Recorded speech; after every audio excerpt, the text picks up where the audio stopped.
സംവിധായകൻ സ്പാനിഷ് ഭാഷയിൽ ഒരു സിനിമ എടുക്കുന്നു. സിനിമ കേന്ദ്രീകരിക്കുന്നത് മെക്സിക്കോയിലെ ഒരു കാർട്ടൽ നേതാവിനെയും.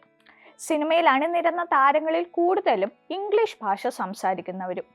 ചുരുക്കി പറഞ്ഞാൽ ഫ്രഞ്ച് പ്രൊഡക്ഷനിൽ തയ്യാറാക്കിയ, ഫ്രാൻസിൽ ചിത്രീകരിച്ച ഒരു Spanish Mexican musical cinema Emilia Peres.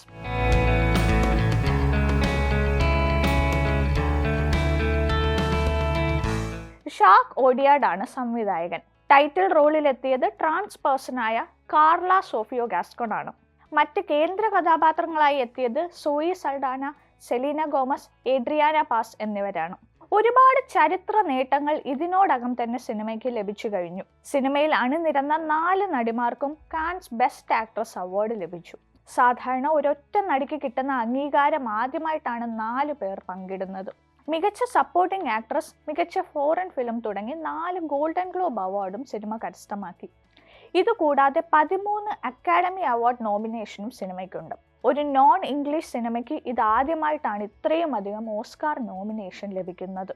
അതും അക്കാഡമി ആദ്യമായിട്ടാണ് ഒരു ട്രാൻസ് പേഴ്സണെ നോമിനേറ്റ് ചെയ്യുന്നത്. എന്നാൽ അംഗീകാരം നിറവിൽ നിൽക്കുന്ന എമീലിയ പെരേസിനെ ചുറ്റിപ്പറ്റി നിരവധി ആരോപണങ്ങളാണ് രംഗത്ത് വരുന്നത്.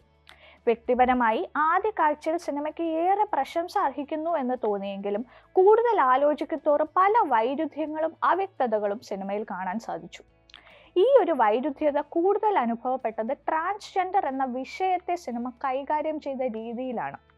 ഭാര്യയും മകനെയും ഉപേക്ഷിച്ച് താൻ മരിച്ചു എന്ന് സമൂഹത്തെ തെറ്റിദ്ധരിപ്പിക്കുന്നതും, ലിംഗപരിവർത്തനത്തിന് ശേഷം പകുതി പുരുഷനും പകുതി സ്ത്രീയുമായി കാണുന്നതും, അവസാനത്തെ ദുരന്തവും എല്ലാം കഥാപാത്രത്തിനോട് നീതി കാണിക്കുന്നതാണോ എന്ന് ചിന്തിക്കേണ്ടിയിരിക്കുന്നു. ഇനി മറ്റു കഥാപാത്രങ്ങളുടെ ജീവിതത്തിൽ സംഭവിക്കുന്ന പല കാര്യങ്ങൾക്കും ശരിയായ വിശദീകരണവും തന്നിട്ടില്ല. സിനിമയിൽ പെട്ടെന്ന് പ്രത്യക്ഷപ്പെടുന്ന ജെസ്സിയുടെ കാമുകനെ ഒരു ഉദാഹരണമായി എടുക്കാം.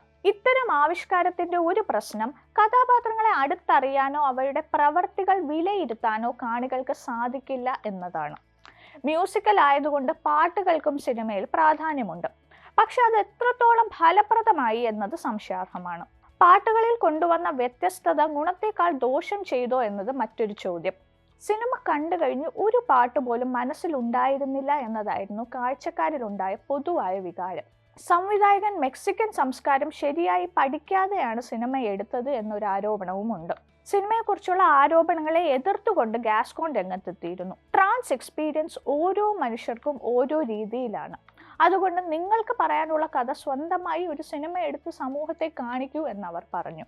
കാർല സോഫിയോ ഗാസ്കോൺ ലിംഗപരിവർത്തനത്തിനു മുമ്പും ശേഷവുമുള്ള മാറ്റം തൻ്റെ അഭിനയ മികവിൽ കൈകാര്യം ചെയ്തതിന് ഏറെ പ്രശംസ അർഹിക്കുന്നു.